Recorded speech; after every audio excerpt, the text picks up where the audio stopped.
ಪ್ರತಿ ವರ್ಷವೂ ಕೂಡ ಜನವರಿ ಬಂತು ಅಂತಂದರೆ ಸಂಕ್ರಾಂತಿ ಹಬ್ಬ ಅಂತ ಎಲ್ಲರ ಗಮನದಲ್ಲಿರುತ್ತೆ.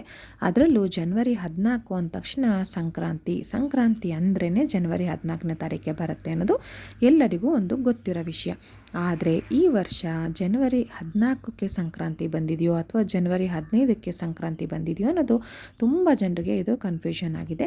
ಹಾಗಾದರೆ ನಿಜವಾದ ಸಂಕ್ರಾಂತಿ ಅಂದರೆ ಮಕರ ಸಂಕ್ರಾಂತಿ ಆಚರಣೆ ಜನವರಿ 14ನೇ ತಾರೀಕಿಗೋ ಅಥವಾ ಜನವರಿ 15ನೇ ತಾರೀಕಿಗೋ? ಹಾಗಾದರೆ 14ನೇ ತಾರೀಕು ಮಾಡಿದ್ರೆ ಯಾಕೆ ಮಾಡಬೇಕು ಅಥವಾ 15ನೇ ತಾರೀಕು ಮಾಡಿದ್ರೆ ಯಾಕೆ ಮಾಡಬೇಕು? ಎಲ್ಲ ವಿವರವನ್ನು ಈ ಒಂದು ವಿಡಿಯೋದಲ್ಲಿ ಪೂರ್ತಿಯಾಗಿ ತಿಳಿಸ್ತಾ ಹೋಗ್ತೀನಿ. ವಿಡಿಯೋನ ಎಲ್ಲೂ ಕೂಡ ಸ್ಕಿಪ್ ಮಾಡದೆ ಕೊನೆ ತನಕ ನೋಡ್ತಾ ಹೋಗಿ. ಹಾಗೆ ವಿಡಿಯೋಗೆ ಒಂದು ಲೈಕ್ ಕೊಡೋದನ್ನು ಮರಿಬೇಡಿ. ಹಾಗೆ ನಿಮಗೆ ಈ ಮಾಹಿತಿ ಇಷ್ಟ ಆಯಿತು ಅಂದರೆ ದಯವಿಟ್ಟು ನನ್ನ ಚಾನಲನ್ನು ಸಬ್ಸ್ಕ್ರೈಬ್ ಮಾಡ್ಕೊಳ್ಳಿ.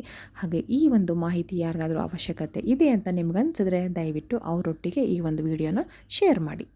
ಇನ್ನು ಸಂಕ್ರಾಂತಿ ಯಾವಾಗ ಅಂತ ನೋಡೋದಾದರೆ ಹೆಚ್ಚಿನವರು ಸಂಕ್ರಾಂತಿನ 15ನೇ ತಾರೀಕಿಗೆ ಆಚರಣೆಯನ್ನು ಮಾಡ್ತಾ ಇದ್ದಾರೆ. ಇನ್ನು ಕೆಲವರು 14ನೇ ತಾರೀಕು ಮಾಡ್ತಾ ಇದ್ದಾರೆ ಪ್ರತಿ ವರ್ಷದ ರೀತಿಯಲ್ಲಿ. ಹಾಗೆ ಪಂಚಾಂಗವು ಕೂಡ 2 ದಿನವನ್ನು ಉಲ್ಲೇಖ ಮಾಡಿದೆ.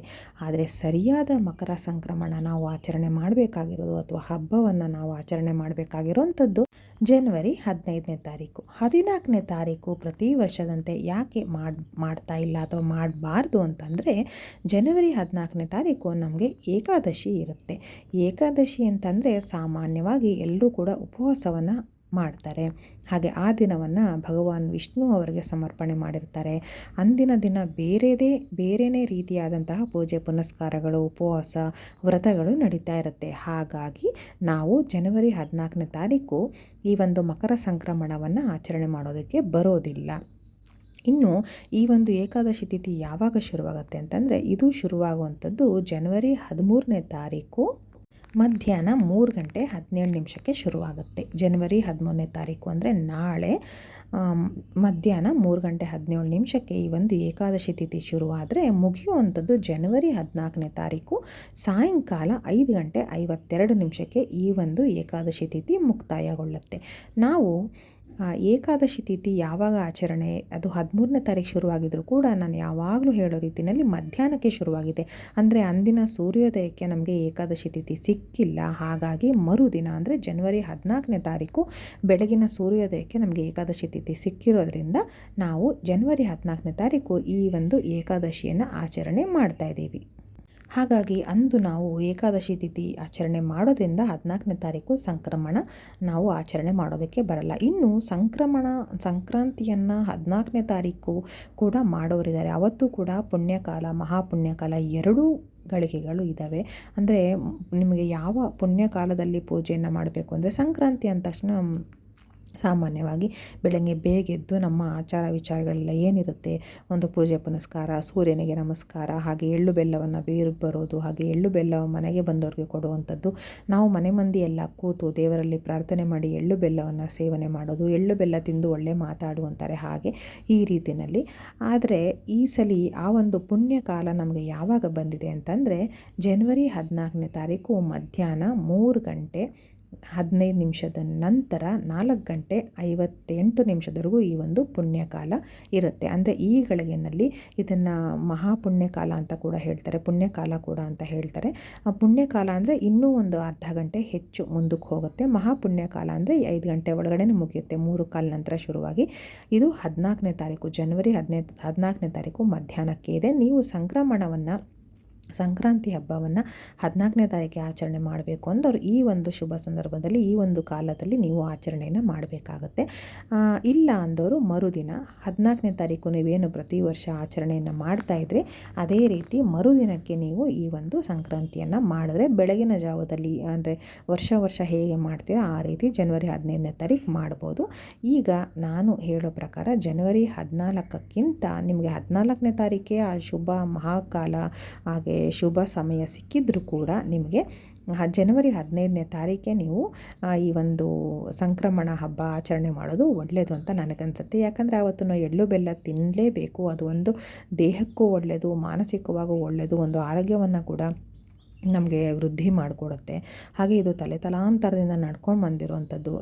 ಸಂಕ್ರಾಂತಿಯ ದಿನ ಎಳ್ಳು ಬೆಲ್ಲ ತಿಂದು ಒಳ್ಳೆ ಮಾತಾಡಬೇಕು ಅನ್ನುವಂಥದ್ದು. ಎಳ್ಳು ಬೆಲ್ಲ ನಮ್ಮ ದೇಹಕ್ಕೆ ಸೇರಲೇಬೇಕು ಈ ಒಂದು ಕಾಲದಲ್ಲಿ ಸಂಕ್ರಾಂತಿಯ ದಿನ.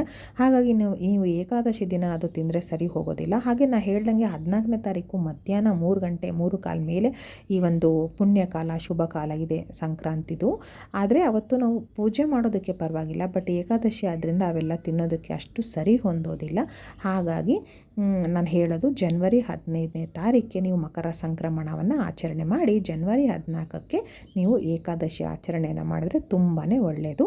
ಇನ್ನು ಜನವರಿ 14ನೇ ತಾರೀಕು ನಮಗೇನು ಏಕಾದಶಿ ಇದೆ ಅಂತ ಹೇಳಿದೆ, ಅದು ಜನವರಿ 15ನೇ ತಾರೀಕು ಒಂದು ಬೆಳಗಿನ ಜಾವ 6:30 ನಂತರ ನೀವು ಉಪವಾಸ ಇದ್ದರೆ ನೀವು ಹಿಂದಿನ ದಿವಸ ಜನವರಿ 15ನೇ ತಾರೀಕು 6:30 ನಂತರ ನೀವು ಉಪವಾಸವನ್ನು ಮುರಿಬಹುದು. ಹಾಗೆ ಸಂಕ್ರಮಣ ಆಚರಣೆ ಕೂಡ ಮಾಡ್ಬೋದು.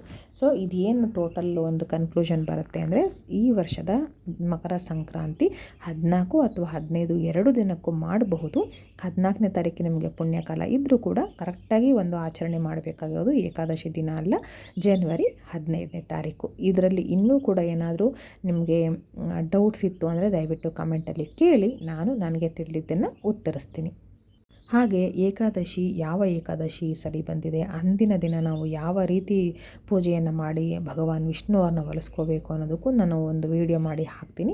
ಯಾರಿಗಾದರೂ ಆಸಕ್ತಿ ಇತ್ತು ಅಂದರೆ ದಯವಿಟ್ಟು ಚೆಕ್ ಮಾಡಿ. ನಾವು ಈಗಿನ ಕಾಲದಲ್ಲಿ ಹೆಚ್ಚಾಗಿ ದೇವರನ್ನು ನಂಬಿದಷ್ಟು, ದೇವರಿಗೆ ಪೂಜೆ ಸಲ್ಲಿಸಿದಷ್ಟು ನಮ್ಮ ಕುಟುಂಬ, ನಮ್ಮ ಮುಂದುವರಿಯುವ ಏನು ನಮ್ಮ ಜನಾಂಗವು ಮುಂದುವರಿಯುತ್ತೆ ಅದು ಕೂಡ ಸುರಕ್ಷಿತವಾಗಿರುತ್ತೆ ಅಂತ ಹೇಳ್ಬೋದು. ಹಾಗಾಗಿ ನಾವು ಭಗವಾನ್ ವಿಷ್ಣು ಆಗಲಿ ಅಥವಾ ಯಾವುದೇ ನಮ್ಮ ಕುಲದೇವರಾಗಲಿ ನಂಬಿ ನಡ್ಕೊಳ್ಳೋದು ಮಾಡಿದ್ರೆ ತುಂಬಾ ಒಳ್ಳೆಯದು. ಹಾಗಾಗಿ ಸಂಕ್ರಮಣ ಹೇಗೂ ನಾವು ಆಚರಣೆ ಮಾಡೋದಕ್ಕೆ 15ನೇ ತಾರೀಕು ನಮ್ಗೆ ಅವಕಾಶ ಅನ್ನೋದು ಇದೆ. ಎರಡೂ ಒಂದೇ ದಿನ ಬಂದಿಲ್ಲ. 15ನೇ ತಾರೀಕು ಕೂಡ ಅವಕಾಶ ಇದೆ. ಹಾಗಾಗಿ ಜನವರಿ 14ನೇ ತಾರೀಕು ನೀವು ಏಕಾದಶಿಯನ್ನು ಆಚರಣೆ ಮಾಡಿ. ಹೇಳ್ದಂಗೆ 13ನೇ ತಾರೀಕು ಮಧ್ಯಾಹ್ನದಿಂದ ಶುರುವಾಗುತ್ತೆ, ಅಂದರೆ ನಾಳೆ ಮಧ್ಯಾಹ್ನದಿಂದ. ಸೊ 14ನೇ ತಾರೀಕು ಏಕಾದಶಿಯನ್ನು ಆಚರಣೆ ಮಾಡಿ ನೀವು 15ನೇ ತಾರೀಕು ಬೆಳಗ್ಗೆ ಎದ್ದು ನೀವು ನಿಮ್ಮ ಒಂದು ಸಂಕ್ರಮಣ ಆಚರಣೆ ಏನಿರುತ್ತೆ ಅದನ್ನು ಮಾಡಿದ್ರೆ ಏಕಾದಶಿ ಮಾಡಿದ ಪುಣ್ಯವೂ ಸಿಕ್ಕತ್ತೆ, ಹಾಗೆ ಸಂಕ್ರಮಣ ಮಾಡಿದ ಪುಣ್ಯವೂ ಸಿಕ್ಕತ್ತೆ. ಹಾಗೆ ಸರಿಯಾದ ಸಮಯದಲ್ಲಿ ನೀವು ಎಳ್ಳು ಬೆಲ್ಲ ಸೇವನೆ ಮಾಡಿದ ಒಂದು ಪುಣ್ಯವೂ ಕೂಡ ಸಿಕ್ಕತ್ತೆ. ಅದರಿಂದ ಆರೋಗ್ಯ ಏನು ನಮಗೆ ಪ್ರಾಪ್ತಿಯಾಗಬೇಕು ಅಥವಾ ನಮ್ಮ ಕುಟುಂಬಕ್ಕೆ ಒಳ್ಳೆಯದಾಗಬೇಕು.